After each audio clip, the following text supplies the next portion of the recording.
back in like the late 90s, trading desk was like a locker room. It was very like alpha driven, a lot of hazing and shit. But I mean, I was at the time boxing for the New York Athletic Club. I had played hockey. I mean, I worked in a prison for 4 years. So these nerds were hazing me. And one day I just cuffed the guy. I just slapped him across the face and almost knocked him out of his seat. And needless to say, they fired me. But I was covering these young guys at Enron, and they told the senior traders what had happened. And one of the senior traders, who happened to be from Martha's Vineyard outside of Boston, called me up, said, hey, I got a job. I didn't even know we had competitors. That's how naive I was. I didn't know there were other brokerage shops. I was there like 2 months. And I mean, I barely knew what a bid and an offer were. And this other competitor offered me a job starting the next Monday.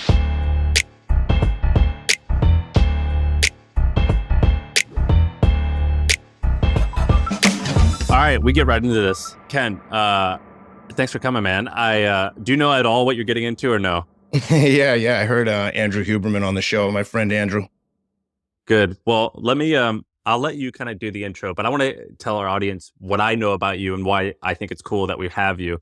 Basically, I was telling Shaan, so we take pride in like finding people a little bit before they explode. You're getting quite popular. You're in the Wall Street Journal the other day, so things are happening for you. But you're, to me, like, you're like the next David Goggins in my mind. Like, you're kind of a freak athletically, but you're also more so a freak mentally. And you talk about a lot of like just being tough. You got some crazy quotes that we'll talk about later about how, like you like running because it's all about suffering and things like that. And so you said a lot of really interesting things. Shaan and I are also huge combat sports fans. So I listened to the pod with Teddy Atlas that you're on, and I know a bit about your background. And so I wanted to have you on to talk about that. Typically we talk about business stuff. Huberman was a little bit of we had him on, that was a little non-business. You're a little bit non-business, but you had like a interesting background where you worked on Wall Street, worked at Enron, I think. You did a bunch of interesting stuff. And so that's kind of why we had you on.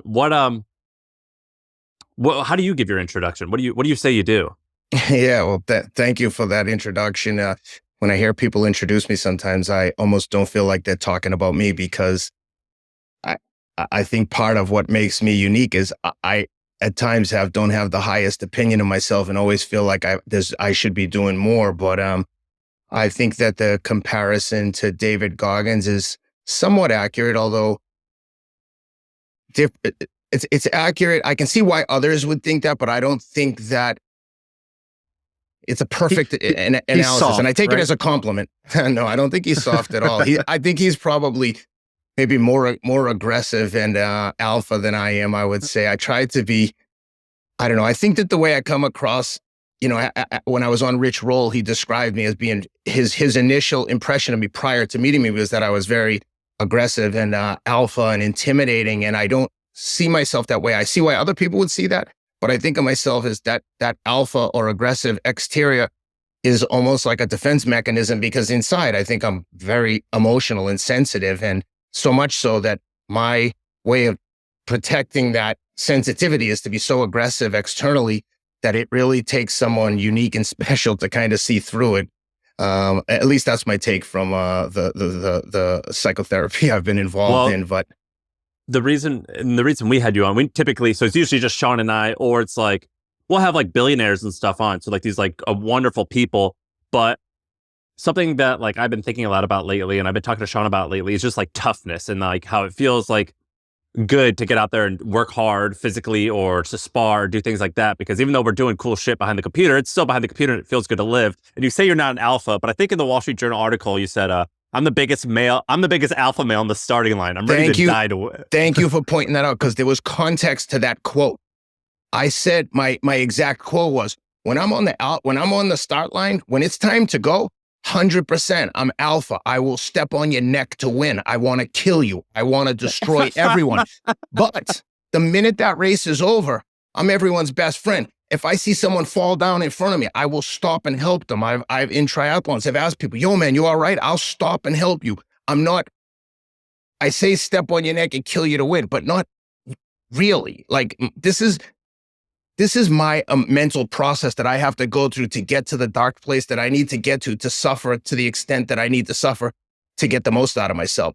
Running, I ran 36 hours ago, I ran the Tokyo Marathon in 2:29:19. And the day before that, Outside Magazine wrote an article, how 51-year-old Ken Rideout runs sub 230 marathons. And I saw the headline and I literally had an anxiety attack. I'm like, oh my God, the pressure is on. I mean, I've run sub 230 3 or 4 times, but it ain't easy.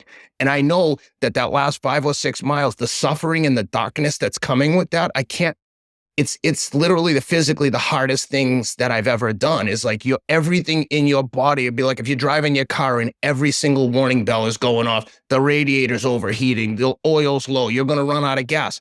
And you literally are like, I can stop and no one would care.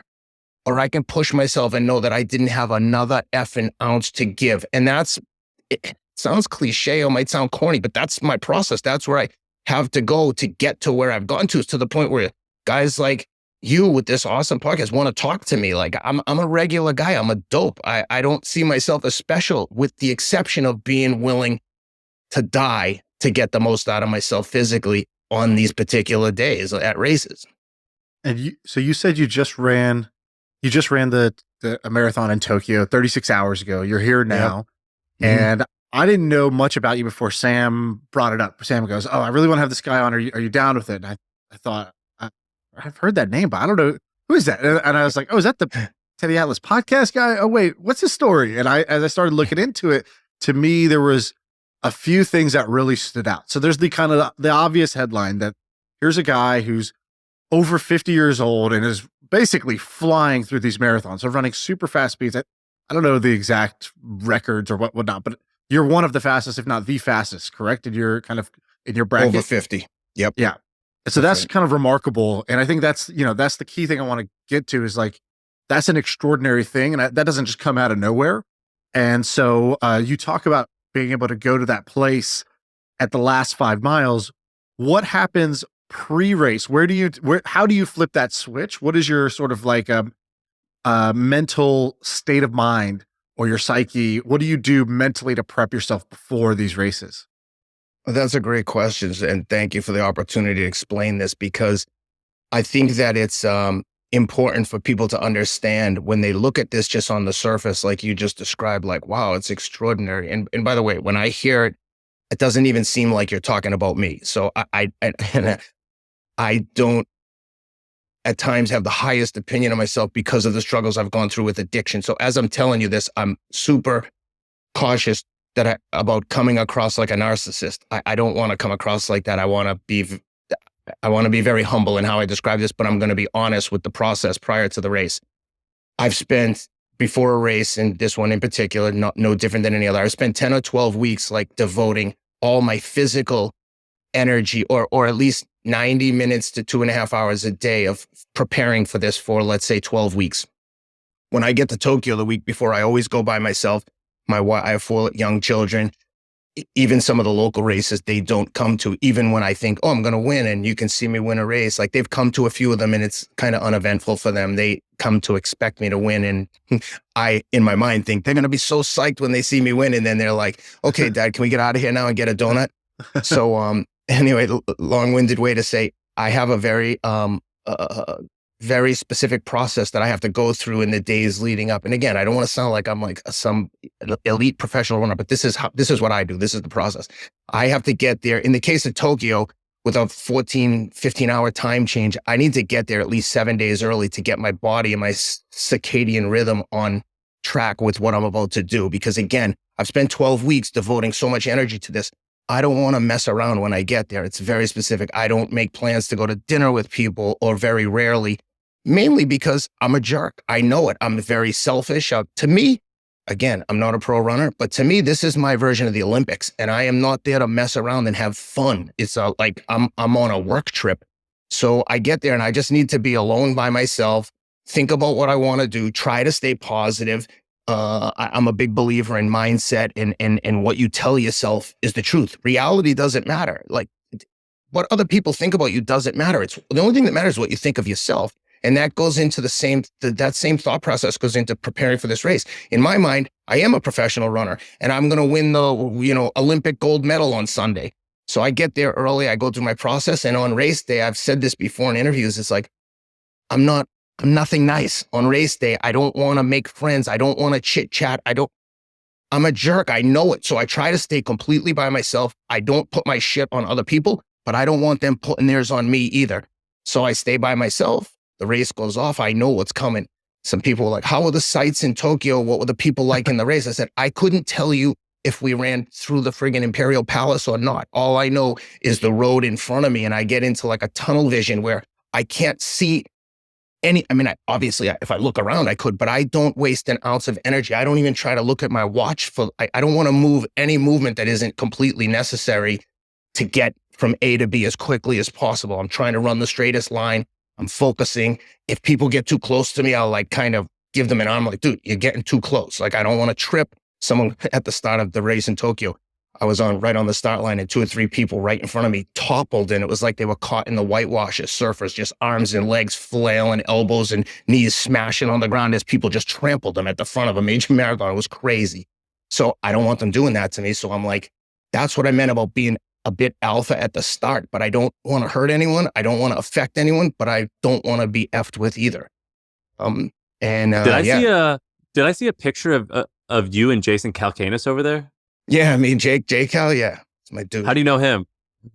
My friend Casey Neistat, who is, do you know who he is? YouTube guy, yeah. Casey. So I trained Casey last year for the New York Marathon. My friend Neve Schulman, who's the host of Catfish on MTV, he connected us.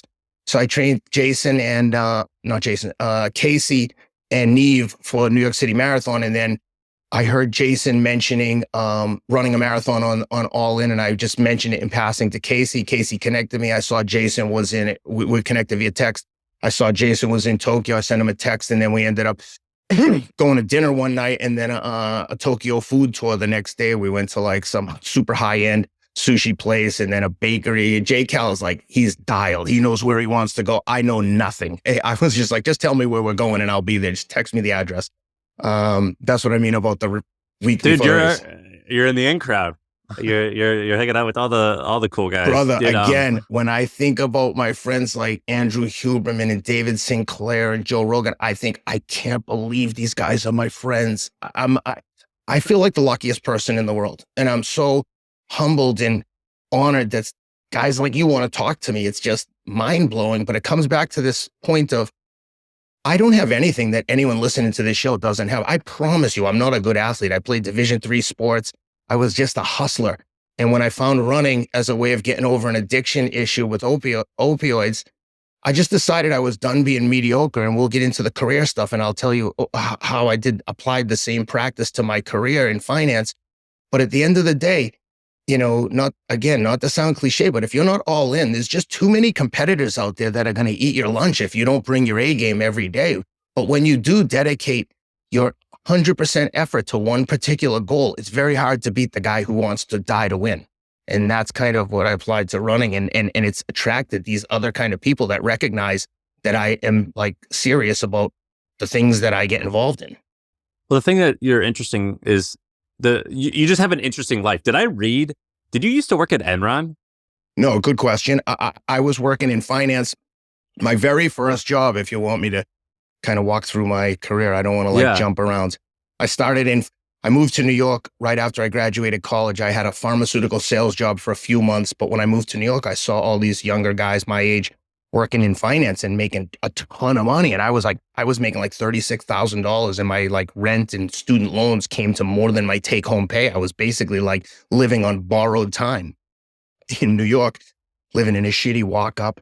And long story short, I was playing pickup ice hockey at Chelsea Piers, and a French Canadian kid who played minor league hockey asked me if I wanted a job as a trading assistant on an interdealer brokerage desk, brokering electricity trades between the utilities, and Enron was one of those clients. And the way it worked was the junior guys at Enron would trade like next day power, which was like the commission was like literally like $5. But if you didn't do that as a service for these accounts, they weren't going to trade the like big ticket items with you. So long story short, I was doing that. The guys on the trading desk, back in like the late 90s, trading desk was like a locker room. It was very like alpha driven.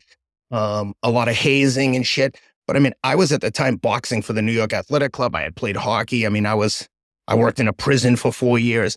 So these nerds were hazing me. And one day I just cuffed the guy. I just slapped him across the face and almost knocked him out of his seat. And needless to say, they fired me. But I was covering these young guys at Enron, and they told the senior traders what had happened.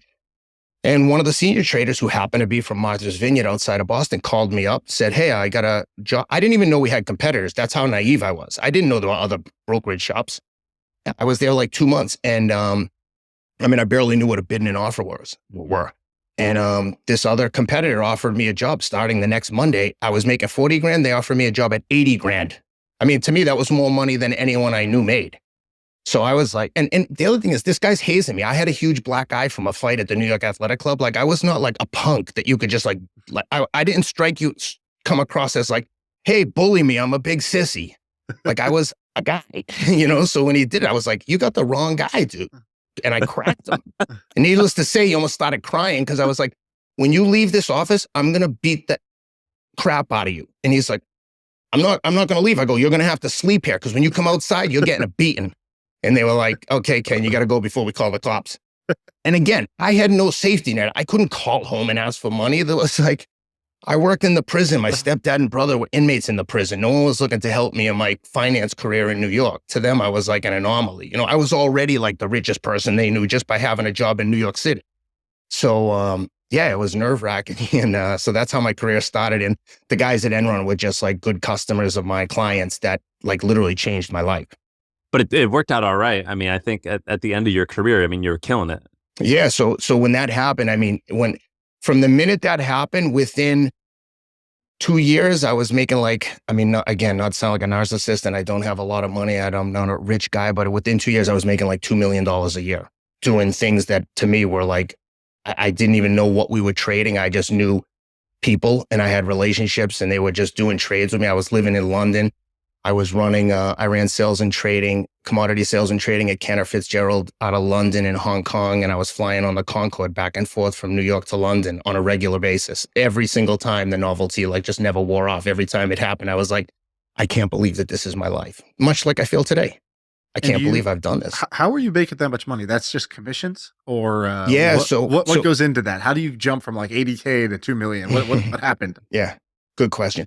So I was brokering electricity trades, and electricity deregulation had just taken place. So you're putting together trades for like commodities trade on monthly contracts. So we were doing that. And when Enron went bust, I got basically sent from London back to New York, because the business had dried up. But I was like one of the biggest producers of commissions at the time. Again, like, I was so unqualified. I didn't know anything about the technicalities of what we were doing. I just knew how to find buyers and sellers. It could have been houses. It could have been baseball cards. I just had a knack for it.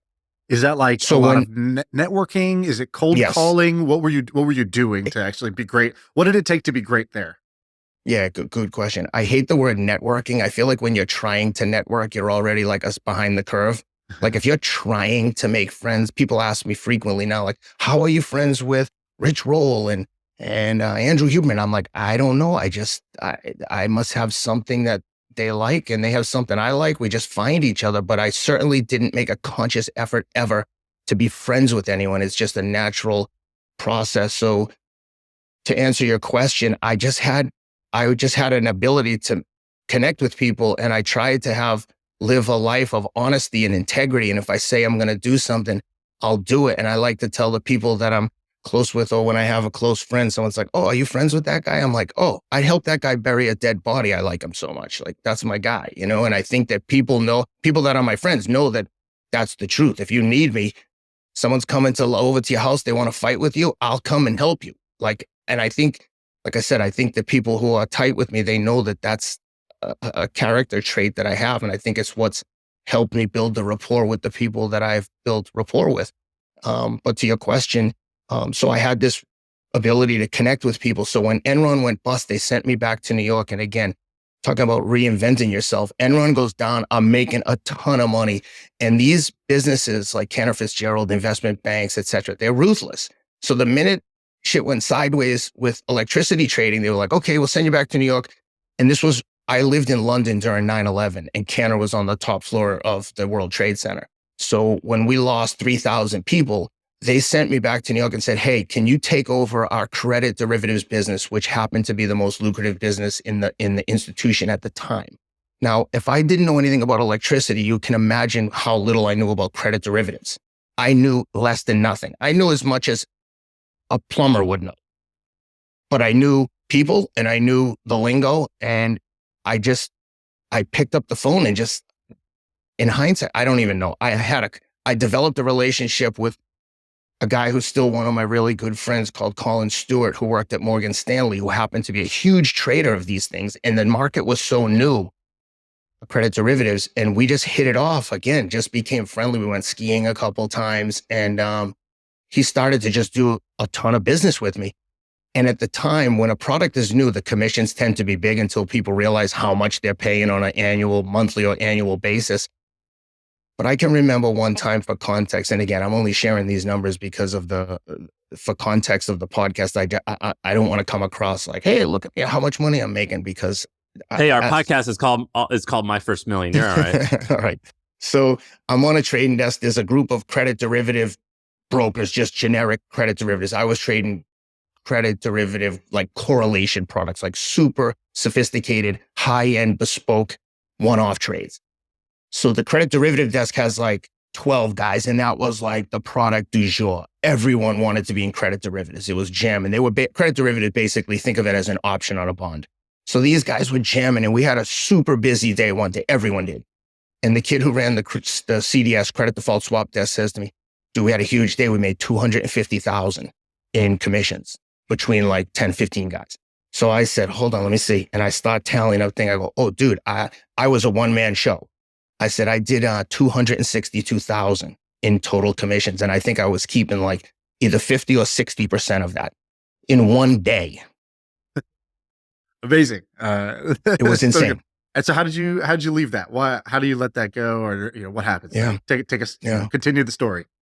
All right. So when I went to London, I was in charge of like a bunch of grown men, and I was like 27 years old, but I was very immature. Like when I went to college, I've said in previous interviews, like I wasn't prepared for adulthood. I grew up around junkies and degenerates, and like it was a very hectic childhood, and my brother was in and out. My brother never went to school past the 9th grade. He's only 11 months younger than me. So it was just total chaos where I was, and I just knew I had to get out of this. So I applied to college. Like I literally went to the school I went to because on the application you could like fill in the little dots with the pencil next to the letters, and it was like path of least resistance in terms of applications.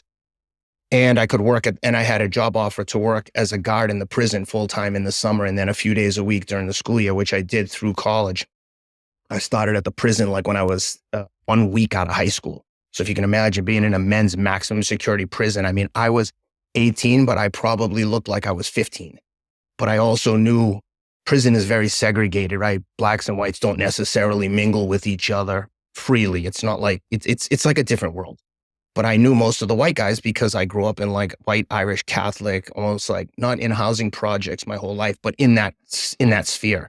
So when I got there, I knew some of those guys. So I wasn't as scared as I might be if I didn't know anyone going in there, which I know sounds crazy in hindsight. Now when people know me, I'm like, you knew people in prison? I'm like, the difference between guards and inmates is like the inmates have been caught. The guards are just as bad. It's like, that was a big part of my motivation to get out of college. It's like looking at what my prospects of life looked like if I didn't go to college and working at that prison. I was like, I'd rather be dead. It was the worst. To this day, it's the worst experience of my life. Just in the thought of having to do that every day for 20 years. So I'm working there, paying through college. I go to London. I'm now in charge of basically on a brokerage desk. Whoever makes the most commissions, they're the manager, regardless of having management skills. So I guess what I was saying in a long-winded way of saying, like, I had no experience I didn't have the maturity to be a manager. So I really didn't know what I was doing, but I knew I was good at brokering trades. And I was suffering massively, like from a fraud complex, imposter syndrome. And I had a minor surgery on my ankle, and I was introduced to Percocet. And the minute I took those Percocets and the opioids, I was like, oh, I have all the confidence in the world. No one can stop me. And thus began like a 10-year odyssey of being high 24/7, save for like a week or two here, a month here and there. Like I'd get sober on my own, just white knuckle it, like go through the physical withdrawals of, basically opioids, just like heroin. I was a mess. Like in hindsight, I tell people now when I speak to like junkies at like NA meetings or AA meetings, or I speak at prisons, I say like, I was a good drug addict. I could get away with it. I had resources. I was resourceful. I could find drugs anywhere. I could get people to give me prescriptions all over the country. I'm embarrassed to say I was really good at it.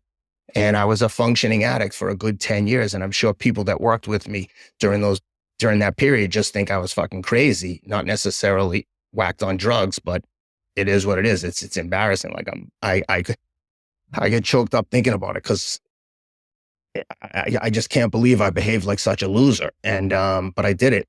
And once I finally, got sober, when I started having children with my wife, I have an adopted daughter who's 12 years old we adopted her from Ethiopia as a newborn. And right before we adopted her, I just went through like an outpatient detox, got clean, and have been sober since. I mean, I haven't been without slip ups over the last several years. Like I might, slip up here and there, but I mean, for the most part, I've been sober longer than I've ever been in my life. And it's, it's like, of all the things I've ever done, it's one of the things that I'm most proud of. The fact that I was able to, I don't say get over, because it's a constant struggle to stay sober when you've been addicted to those kind of drugs. They're so physically and mentally addictive. But nevertheless, that's kind of my journey. But where'd the transition go from just being a normal guy to this kind of, I don't know, personality or whatever you want to call what you are now? Yep, that's what I was going to get to. So in 2010, when I got sober, I started doing triathlons. I did the Ironman in Hawaii 3 times. And what was your first time? Or what time did you finish in your first triathlon? Probably 11 hours. And then you broke 12 hours your first time? Yeah. But that's like that. Again, that goes back to mentality. Like, oh my God, 12 hours. By the way, Shaan, that's like pretty good. I mean, 12 hours. Sounds like a very long time. As somebody who's never done that. No, breaking 12 hours for your first time, that's like, that's a great accomplishment, right? Pretty good. In like 3 years, I got down to a 9:36, basically without even knowing how to swim. And I went to Hawaii 3 times. But again, part of that journey was like learning about myself and figuring out how to suffer, and learning that quitting is much harder than suffering. Because the first time I went to Hawaii, to me, it was like I had made it to the Olympics. And I was so happy just to be there that when I got off the bike, it's 2.5 mile swim in the ocean, 112-mile bike ride in the Hawaii sun, in the heat. And you start a marathon around 1 o'clock in the afternoon, which would be crazy even to do as a training run. And the run got hard and I just quit. I just stopped. I was like, oh, I'm dying. This isn't my day. I just told myself every story that I needed to tell myself to justify quitting. It's been a long year of training. You made it here. That's the big thing. And as I walked back to transition, literally like crying to myself, like crying, like real tears, like it's so shameful, because I knew I didn't have to quit. I had a lot more to get, even if I walked. And I went back the next year and finished in like 9 hours and 39 minutes, which was, I don't know where I finished overall, but that was it. I was very satisfied with that. And that process of, so I used the endurance sports to deal with my addiction. And then through endurance sports, I discovered an ability to suffer through adversity. And I also learned the pain of quitting and the emptiness that I felt when I didn't give 100% to something that I had committed to. And that really began the journey. So that was like in 2012 or 13, where I was like, you know what? I'm done being mediocre at anything in life. Whatever I do, I'm going to do with 100% conviction, including work. And if you'd like, I'm happy to come back to like my career and how it transitioned into what it was, into what it is, because this is all part of the same story.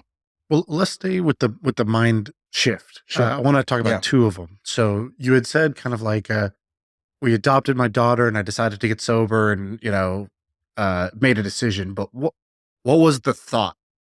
Because, after 10 years of addiction, I can't imagine that was just so easy. That's the worst addiction. Yeah. Opioid. I mean, they're the worst. And so I can't imagine that was just so as simple as saying, okay, well now this time I'm going to do it. So what was the thought? And can you take us back to that moment where you kind of realized, okay, I'm going to do this? Or was it many false starts before it finally happened? How did it happen? Yeah, no, that's an excellent point. There were many false starts. No one who's suffering with addiction wants to continue to wallow in that, because they call those medication Percocet like painkillers, but they're really joy killers. So what happens is you initially take them, you feel great, and you can maybe do that for like a week. And every single time you take a dose, you get a euphoric feeling, maybe the first time for an hour or two. By the end of the first week, it might be a half an hour. By the time you're in the throes of addiction, you're only taking them so you're not sick. And I mean, anyone who knows anything about withdrawals from opioids knows, like, I'm talking, imagine having the worst flu of your life for 7 freaking days, and it can stop whenever you're ready to start taking them again. Or are you strong enough to get through this week to 10 days? So then again, just like quitting at anything, you're sick. Oh, something came up. Any justification where you're like, I can't afford to show up here in like the throes of withdrawals. I like can't go 2 feet from the toilet because I might have to use the bathroom. I'm sweating. Then I'm freezing cold. Everything hurts. I'm an emotional mess. I could cry at like a drop of a dime. And so there had been I had gotten sober for weeks and months at a time, and then, found excuses to go back to using. But when we were adopting my children, I was like, I cannot live like this with children. I have to be in my right mind. And yeah, it wasn't so to your point, it's not just like I just switched flipped the switch. But I will say, in terms of being hard, finding someone that's been able to get sober from opioids is like finding someone like with a story like from The Biggest Loser, where you see someone who weighs like 350, 400 pounds. Then the next time you see them, they're ripped to shreds and they're living like an athletic lifestyle. That's, I think, how rare it is to find someone who was heavily addicted to opioids and is now living a clean and prosperous, emotionally prosperous life. That's how I feel. It's so hard, and only other junkies who've been through this can recognize the struggle that went into it and the strength that it took to get out of it. And like I said, I've not always been perfect, but I'm so grateful and thankful to be where I am versus where I was with regards to the addiction. But yeah, it was not, I know I'm different. I know when it comes to mindset, I know that I have some mental strength that other people don't have. I say that with humility, but it's the truth. I just decided I'd rather die than live like this, and I don't want to die. I can't find this client info. Have you heard of HubSpot? HubSpot is a CRM platform, so it shares its data across every application. Every team can stay aligned. No out-of-sync spreadsheets or dueling databases. HubSpot. Grow better. You have an interesting perspective because you grew up with a bunch of people that are now in prison, and you worked in a prison. Then you worked in New York on Wall Street. But now you know a lot of these these celebrity fitness folks. So you have like a bunch of interesting people. And you also work with Teddy Atlas, which I imagine through that you've been able to meet Tyson, and it looks like you have Dustin Poirier on your behind your shoulder on a picture of him. So you've met a lot of like traditionally tough people, or at least people who, from an outsider's perspective, from my perspective, are like these tough guys. Who are some of the toughest people that you've met and you admire when you think about how would this person behave in this situation when I'm struggling, physically or mentally? I would think one of the toughest people I know, I don't want to get emotional. One of the toughest people I know is my wife. The fact that she was able to like stick with me through all this bullshit for the sake of my children has been incredible. It's easy to be physically tough because, like I said, I mean, catching a beating is like, okay, I got beat up. Like, okay, not the end of the world. We've all been falling down, bike crash, car accident, whatever. Like, physical pain is just momentary. Emotional pain lasts forever. Someone that's able to withstand emotional pain and show toughness and perseverance through emotional pain is a special person. Because like I said, with like using addiction as an example, there's a lot of ways to escape emotional pain: drugs, alcohol. Ultimately, they're all shortcuts and, like a finger in the dike of the problem. Like the only way to deal with adversity is to go through it and go through the fire. The expression, when you're going through hell, keep going, or you're in a hole, stop digging. So to that extent, in terms of emotional toughness, my wife showed incredible, conviction and perseverance to stick with me when I was just a mediocre finance clown, addicted to drugs, behaving like an asshole, worrying about materialistic possessions and worrying about keeping up with the Joneses versus worry about just living for myself and trying to be the best person that I could be, which in my heart is like who I really am. And so to that extent, my wife is tough. But, in terms of traditional toughness, I'd say any of the fighters we've had on the podcast, that's Dustin over one shoulder and Regis Prograis, who's a 140-pound world champ. Those are two incredibly tough guys. But anyone who has the courage to get into the ring or the octagon and have a fist fight for money in front of other people, can you imagine anything physically tougher than that? I have such admiration. How do those guys describe that? I mean, like this weekend, I don't know how many people bought the John Jones fight, but I imagine he had millions of eyeballs on him.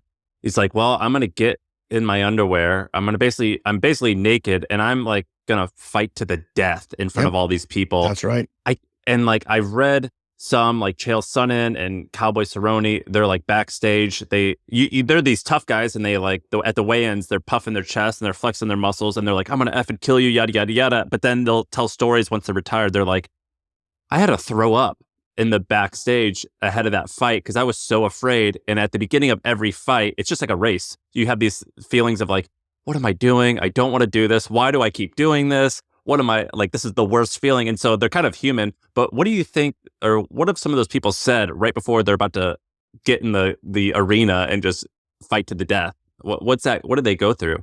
You just hit the nail on the head. I've had some fights myself, boxing matches, and it's whether you're in the UFC or fighting in a VFW or a convention hall. Every single person that I've ever met and spoken to, and I've been in the locker room of fighters before fights, many world champions, UFC boxers. Teddy and I trained the light heavyweight champion of the world. I was basically Teddy's assistant. Teddy trained him, but we were in the locker room for a pay-per-view main event fight. And I can tell you, every single person feels the same things that you and I would feel, or that average person would feel. They're not different. They're not special. They're not unique. The coward and the hero, as Teddy Atlas would say, they feel the same exact thing. The only thing that they do differently is how they behave. Some people let that fear overwhelm them and they cower. And I compare it to like surfing. The waves are crashing down and there's that like break zone where you either have to get out of the water or get through the break. And the coward either gets washed out to sea or goes back to the shore. And the hero goes through the break and knows that on the other side is calm waters and is the place where you want to be with other heroes. So I think to answer your question is they don't feel any different. Everyone feels the same thing. They're not immune to the fact that there's millions of people watching. No one is. It's just exactly as you would imagine. The only difference is how they behave. And you just got to, that's the reason they train. You train as hard as you do or they do is because at the end of the day, you've got to block out all the bullshit because all of that fear that we've just described is all noise. And the amount of things, and again, this is all knowledge I've gleaned from working with Teddy Atlas, all of the scenarios and potential nightmares that could happen, Teddy calls them like the ninjas of your mind. The ninjas start coming over the wall as you're getting ready to go into the ring or the octagon. And all of the possible scenarios, there's endless scenarios of things that could go horribly wrong. You could die, you could get knocked out, you could get your arm broken. But at the end of the day, what are the odds of any of those things happening? Because you know you've trained like a dog. You've been in fires with these kind of sparring sessions. You've done the running, you've done the training. And at the end of the day, you have to block out the fact that everyone's watching. This is now simply a more aggressive sparring session and you've just got to focus on the task at hand. And once, at least in my own experience, whether it's a fight or a race, once the gun goes off or the bell rings and you start jabbing or running, you have to get your mind into that place of like, hey, I've been here before. I know what's coming. I know what to do. Even if it's not going right, I know how I'm supposed to behave. And Teddy would say, the difference, what makes a fighter or what makes a fight is when there's something to overcome. You're not really a fighter if you're just in there beating the brakes out of shit competition. You become a fighter when there's something to overcome, when you're dealt some cards that you weren't expecting, when you get punched in the mouth in a shot that you didn't see coming, and now you're tested. That's when you see who's really a fighter, who can come back, who can get off the canvas. We measure a man much more by how they get off the canvas versus how many times they knock someone else to the canvas.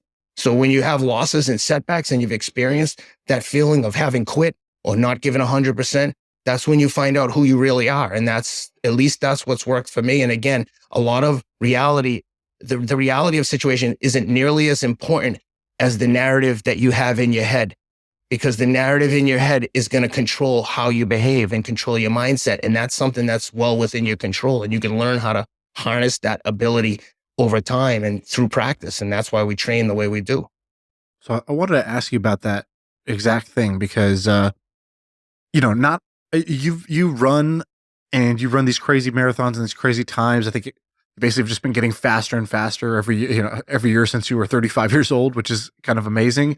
I'm not going to run. I'm not a runner. It's not something that's of interest to me, but everybody hits adversity. And so I think this is probably the most important thing that I want to learn from you, which is whether you're in a fight or you're in a race and adversity strikes, what is the self-talk that you have developed that gets you through that? Because you said the difference between like a coward and the hero is the behavior, but I think the behavior, I would guess, comes from a conversation that happens in your head, deciding which way are we going to go? Are we going to walk off the field or are we going to continue on, right? And so what is that self-talk and how do you train that? Yeah, that's a great point. And I think that at the end of the day, we all know what the answer is. I like try to use a professional analogy, like a business analogy. If you're a research analyst, right, and you're covering a particular stock and you know that there's like, let's say realistically 15 other guys covering that stock, is like, who's going to go the extra mile to get it done, right? We've all, just like at the start of a race, everyone shows up. Everyone there is good. Everyone there is fit. Who's the healthiest? That's a big difference. Who's done all the little things? So if you're doing research, have you uncovered every stone? Have you turned over every stone? Like Warren Buffett talks about that he would pour through company reports. I don't even think he uses a computer. He's just old school. He's just reading company reports, reading balance sheets. And I think that we all know, whatever our profession is, we all know what we could do better. And I think when you sit with yourself and you ask yourself, have I done everything? Think about how much free time, how much time we waste in the day. And if you need an example, every single time you open your phone and look at it for anything, Instagram, Twitter, I do it myself. It pisses me off because it's such a waste of time. I've like contemplated getting rid of social media every day for like the last 2 years, but I would be lying if I didn't say it's been helpful to me in terms of getting my message out there and kind of sharing some of the knowledge I have in terms of what I've been able to do with running. But I would say that to simplify is like, we all know what needs to be done. You just have to do the little extra things that you know that other people aren't. Is someone else leaving early to go have drinks with their friend? The people who are great, that's their priority. And again, back to the concept of all in. If you're all in on one thing and you decide there's one thing that no one's going to beat me at, no one has to tell you what you need to do. You know, everyone, spend more time doing the thing that you love doing. If you do something more than anyone else, I'm pretty sure you'll become the best in the world at it. If you want to be the best piano player, there's going to be people that are just virtuosos. So let's take out the outliers. But if you want to be a piano player and there's 20 other people in your class, I promise you that if you train more than them and practice more than them, you'll be the best. And I unfortunately, the only example I have for that for me is running. I've just run more than other people and I've been able to stay healthy, which is, I get maybe part of it is luck. I just have the physiology that absorbs the miles, but I do a lot of other things to maintain my overall health in addition to running. You keep saying that you're like this. You're like, I'm a humble guy, and it feels crazy. Well, you don't say I'm a humble. I think you said, I don't want to be a narcissist and talk about this and that, but you kind of are like this alpha cocky guy in a good way. That's a compliment. Because I read this story and you're a funny guy. You're like the real life version of a Mark Wahlberg character in a movie, because you say these funny wisecracks. Because I read this story that's like 10 years old. Apparently Lance Armstrong was hosting like a man camp or some type of like, like tough guy camp. And I think the story is that like you were kind of chirping at him. You're like, I came this close. You told the reporter, I came this close to beating Lance Armstrong in the first race. I attacked him like a rabid dog. I had a gap on him. And then on the ride, apparently a rock hit Lance or something from someone's tires. And you said, I hurt Lance Armstrong. I broke him. I made him bleed. And then you actually, you got close to beating him, or maybe even you did beat him. And you said, I'm the winner of Man Camp. Lance, I need you to clean my bike and hose it off for me. Yes, the initial quotes are slightly out of context because it sounds a bit like a dork. Like I would never be like, I came this close to beat him. I just would never talk like that. There was more to the quote. where and I did beat him in a couple of those climbs, but he probably hadn't ridden a bike in like 6 months before we did this together. So like, there's a lot of context that's missing there. But Lance is a good friend of mine. A rock did bounce up and hit his finger. And I said, yep, I made you bleed. Now clean all the bikes. We kicked your ass. And then I probably said to him, make sure that no one gets a blood sample of that. Make sure no one gets a drop of that blood and runs a sample on it. I don't want to find out that you're still doing any kind of performance enhancers. But it was obviously said in jest. But you're chirping at him in a fun way. But even that you had the confidence to chirp at him a little bit, I think it's hilarious and awesome. Why wouldn't I? He's a bike rider. Have you ever met a bike rider that was going to physically like do anything to anyone? I was I think at some point I said to him, like, you're used to dealing with like 115-pound European cyclists. Now you're dealing with real men. Like, we're peers. There's no like, you know what I mean? I can't imagine a less intimidating group of guys than professional cyclists. Sounds like you might have took Lance to band camp, actually, instead of him hosting. You hosted him. Yeah, class was in session that day. That's the thing is, if someone heard all the conversations out of context, number one, they wouldn't be fit to be published. They were like very... much like a locker room, but Lance is my buddy, and all of that stuff was just said in jest and teasing each other that probably wouldn't all be for public consumption. But you know, anytime you see quotes where it's like that, like I came this close to being Lance, it makes me sound like a fucking dork. And like I wouldn't talk like that. I would have said, I'm gonna kick your ass, and when we get out there tomorrow, I'm gonna do this and I'm gonna do that. But again, I would say that too. I'd tell Dustin Poirier the same thing if we were going to have a sparring session. But that's all. I don't want to sound, I don't at all. I don't feel cocky or arrogant whatsoever. I know that there's some things I'm good at, and I know that there's a lot more things that I'm bad at. So if I've come across as cocky, I apologize. It's certainly not the message I want to send. I think I try to be as humble as I can and know that there's a lot of things that I'm not good at, but suffering is one thing that I know how to do. Are you making most of your income right now from your main? I think you have like a small advisory, right? Are you making most of your income now from that, or are you going to try and go full transition to become like this? I don't know what the right word is, what we call these Goggins, but whatever that is, a personality. That sounds like lamer than it actually is, but you know what I mean. Yeah, no. This is a great question. So I've made most of my income through finance, and what I've done. So in 2015, I left New York and went to California with a fintech startup called Electronify. We were brokering trades between institutions for corporate bonds. So right now, when you trade a corporate bond, you have to call like Goldman, Morgan Stanley, and you have to find, you tell them, I want to sell these bonds. They find a buyer. Sometimes they'll buy them from you, which was the old traditional investment bank model, right? Hey, I got 20 million of these bonds to go. Okay, we'll take them there. And then they try to sell them at a slight markup. Now they're basically just matching buyers and sellers for all intents and purposes. So we created a new, an electronic marketplace that could let these like Fidelity and PIMCO trade directly with each other. So I went out to LA to cover the West Coast, knowing that there was a good chance that this startup wasn't going to work. It didn't. We sold it to a competitor.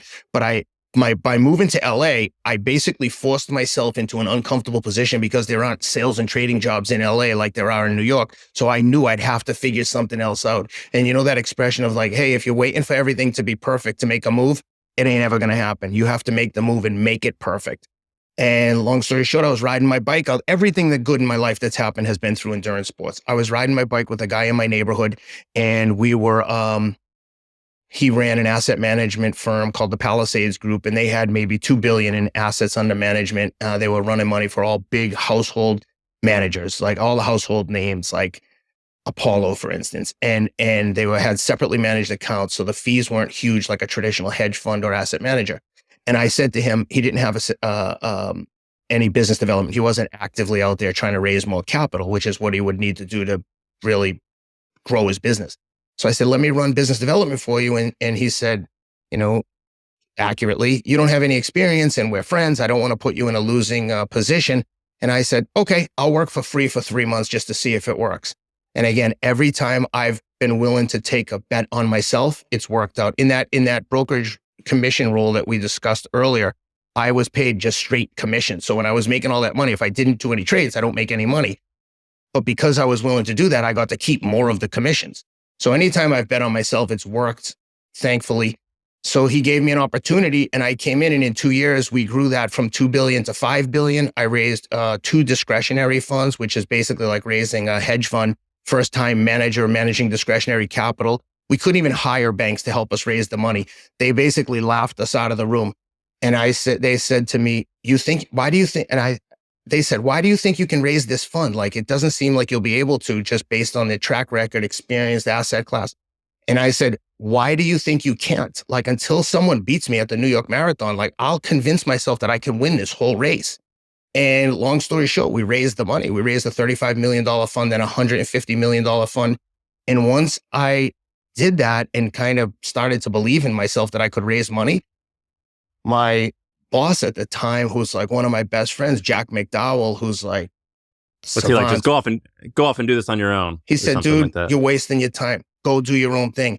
And the first mandate that I worked on was with David Sinclair at Life Biosciences. I helped them raise $50 million. At one point, David and I were raising capital in New York, and we had dinner with Wendy Murdoch and Tony Blair and Bennett Miller at Wendy's New York City triplex apartment on Fifth Avenue. It was literally like I was watching someone else's life unfold as I was sitting there having a conversation with Tony Blair over dinner. And so once I had raised money for a few different independent private placement mandates, I just started doing that full time and have since worked on a bunch of mandates in the health and wellness space. And now I'm back raising on a consultant basis, raising a third discretionary fund for the Palisades Group. And so that's kind of one way that I make money. I also have I've invested in a lot of these deals. I have some advisory roles. I guess for lack of a better term, some influencer deals with some big brands that have been, I just feel so incredibly lucky that brands want to affiliate with me. It's like a dream come true. And then I also have a TV project I'm working on. What's the next 5 years going to be? How's this transition going to look like? And what do you want it to look like? Well, in a perfect world, I just filmed a pilot with a big production company for a network that's confidential right now. But if the network likes what we recorded, and I think they will, it's unbelievable. I think a lot of people will like it. It's a non-scripted kind of show where I'm the main host. And in a perfect world, the network will like the show, pick it up, and I will do that and see where that takes me. But I like the idea. Like, I always tell people, like, when you work for someone else, when you're employed, you're kind of a slave. Like, they own you. You can't just do whatever you want to do. You get to have a couple days off a week. They provide a little bit of safety for you, and in turn, you give them like X amount of your time.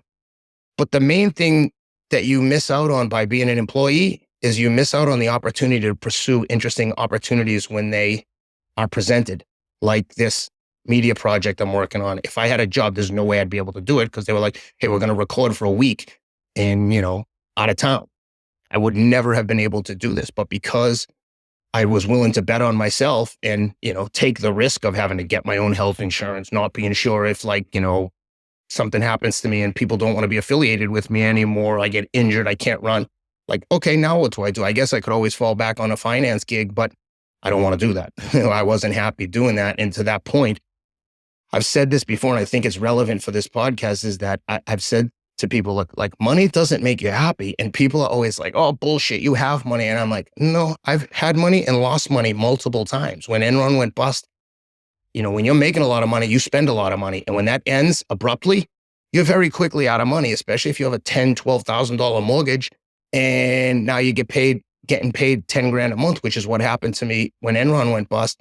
Things can change quickly. And the reason I say the example I give you is I was making a ton of money and I became a drug addict. So it didn't make me happier. It caused me different anxiety. So money can alleviate a lot of stress, but it can also add stressors that you didn't even know existed. And yes, it's easier to have money than to not have money. But if your only goal in life is to make money, I would say be careful what you wish for, because I was making money and I could have comfortably continued to do what I was doing. But I'm so much happier now, wearing the risk of not knowing where the next deal or paycheck is going to come from. But I've never been happier in my life. And this transformation didn't happen until my late 40s. And when I finally had the courage to bet on myself, all in my late 40s, it's been the greatest gift I've ever given myself, is to bet on myself and live and die with my own results. So in 5 years, I hope that this media stuff becomes more of a reality and I can continue to kind of share my experiences and, knowledge of, knowing how to suffer and deal with adversity. And I like sharing that message. I've done some speaking recently. That's also contributed to my financial well-being. And that's something that I actually really enjoy, which is crazy, right? Because every time I do speak to people, I go, hey, is anyone here get nervous about speaking in front of an audience? And every single person raises their hand. And I go, guess what? I do too. But I'm dealing with it. And like I tell my kids, it's okay to be scared. Like when my youngest son's playing baseball, he's like, Dad, I get so nervous when I get up to bat. He's 7. I said, buddy, everybody does. But sometimes we just have to learn how to do things while we're scared. Once you get comfortable operating while you're scared, you can't lose. It has to do with repetitions and experience. How are you? So I'm a former competitive runner. Now I'm pretty into fitness, but all types of well-rounded fitness stuff. And I get hurt. You seem like you do not get hurt. Is that, and part of that I think is like just biology. I think some people are just built where they can absorb miles, like you said, but what are you doing to stay healthy? I try to sleep 8 hours a day. I eat a very healthy diet. I do a lot of strength training that I think a lot of runners don't do. And I do a lot of, recently, I hadn't done a lot of stretching and stuff in the past, but lately I've been doing a lot more stretching. And I feel like it's, especially in the last like 6 to 12 months, tons of preventative care, electrical muscular, I've got every device under the sun. Electrical muscular stimulation, Theragun, et cetera, et cetera. It's been, I spend a lot of time trying to keep myself healthy, but it's getting harder over the years. Do you think that, running 70 and 80 miles a week, do you think that that's going to make you live a longer or healthier life? Or are you just happy do you just like how it makes you feel? Because when I, think about like some of these, I did a half Ironman, nothing like you did. And I didn't even do it fast, but I remember doing all these miles and I'm like, man, I don't know if this is gonna make me live to be 120. It might not, or maybe just like lifting weights and going for walks might be a little bit better. But how do you think about that? I agree with you 100%. I always tell anyone who's interested, I don't know that this is the answer for me, but you're talking to someone who is living the life of a drug addict. To me, okay, if it makes my life a little bit shorter, but it's adding the quality of life that I'm experiencing right now, that's a bet I'm willing to make. Yeah, I don't know. I wish I had an answer for you. I don't know what's going to add to my overall longevity in terms of my mental and physical well-being. But I know that right now, this is the best way for me to live my life. Look at what it's given me. It's been immeasurable. But I think that there are a lot of things that contribute to longevity. I mean, obviously, there's the famous longevity study out of Harvard that suggests that the most important element to live in a healthy, fruitful life is relationships. And to that extent, the one thing that this lifestyle and my kind of newfound station in life has provided me is the quality of relationships. When I worked in finance, this doesn't apply to everyone in finance, but a lot of the people I worked with were real assholes and I didn't like them and it was keeping up with the Joneses. And if I never had to sit on a trading desk for the rest of my life, I'd be perfectly fine with that.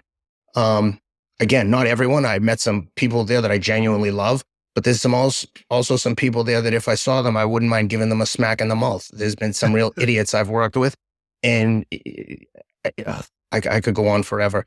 But my life now, if there's someone in my life that I don't appreciate or don't respect, I can just cut them out and move on to the next thing. I don't need the thing that I have that some billionaires don't have is enough. I have enough. I have everything I need. And I'd love to have more money and I'd love to put in a pool and renovate my house and splurge on a lot of bullshit. But at the end of the day, I have the one thing that I need and that's enough. And I have my family. And so, finding something in life that you're passionate about and that you genuinely enjoy is the key. And to me, and people say all the time, find something you love doing and you'll never work a day in your life. There isn't a single week that goes by that I don't say to my wife, can you believe I don't have an effing job? Am I the luckiest person we know? And she always laughs and goes, you're definitely the luckiest person I know. But it's interesting that the harder I work, the luckier I seem to get. You're an interesting guy and we appreciate you coming on. You're I've been following you now, I think since 2020, whenever you joined Teddy Atlas, because I listen to that a ton, and I know Shaan does too. And so we appreciate you coming on. You're different.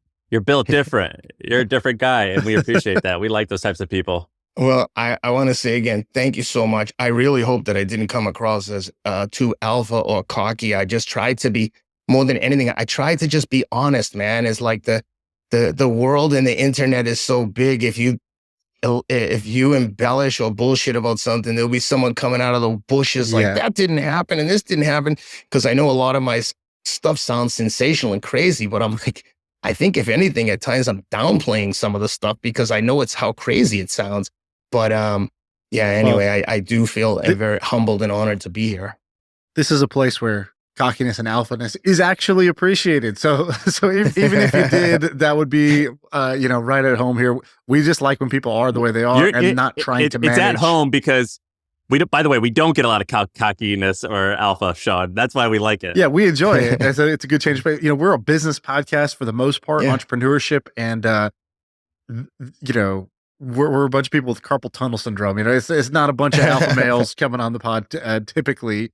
So I think there was some good stuff here for mental strength, toughness, adversity. Basically, what I think is the most important thing, which is managing the little voice in your head, and that little voice in your head. That's who you go through life with, and I think that you're a great example of what happens when you really work on that. And so thanks for coming on, Ken. I really appreciate it. I would say this before I leave, like that voice in your head is not little. That voice in your head is all powerful, the most powerful, right? It's the voice in my head is the one that tells me to get high when I know I shouldn't. The voice in the head, the little voice tells me to go run when it's pissing rain or freezing cold and snowing. So that voice in your head shouldn't be little. It should be big. And it should be like screaming from a megaphone that you're the best and you can do anything you want to do. And to your point, if you have a bunch of carpal tunnel guys here that might consider themselves nerds and like intellects, good, because the one thing that you can control is your physical actions. Anyone can do what I've done. I promise you, I'm not special. I wish I had the intellect as some of these carpal tunnel guys, because that's the one thing I don't have. And that's where I'm trying to overcompensate by being so physical that maybe my intellectual shortcomings can be overcome through physical intimidation and alphaness. But anyway, I say that in jest, but honestly, everything that I have is available to anyone. I'm just literally, the only thing I'm doing different than most people is trying harder. Well, Sam, I don't know about you, but in 10 minutes, I'm going to do my workout. And I think it's going to be a good one today. I think I got a little extra juice for my workout today. You know it is. But you gotta follow him on Instagram. There's videos of him shadow boxing, and right before he's about to go running, or right after he got running and got done running, and he. I always feel foolish posting that shit. I really do, and then I'm like, no, I like it. I watch it because I like running a lot, but I don't want a runner's body, and you're cool because you don't have a runner's body. That's my mission in life is to not look like a runner. You're well-rounded. You're well-rounded. It doesn't matter if you're 53 or you're 23. You look good. I joke. I'm like, the point of working out for me is to be able to kill or outrun everyone in a room. You want to be able to kill and eat them or outrun them. Yep. And we'll add a third thing, which is you also want to look good naked. And so in your checklist, it's check, check, check. All right. If you're not going to look good for yourself, think about your spouse. So that's kind of my closing salvo. All right, you're the man. Thank you very much. We appreciate this. I appreciate you guys. Thank you for having me.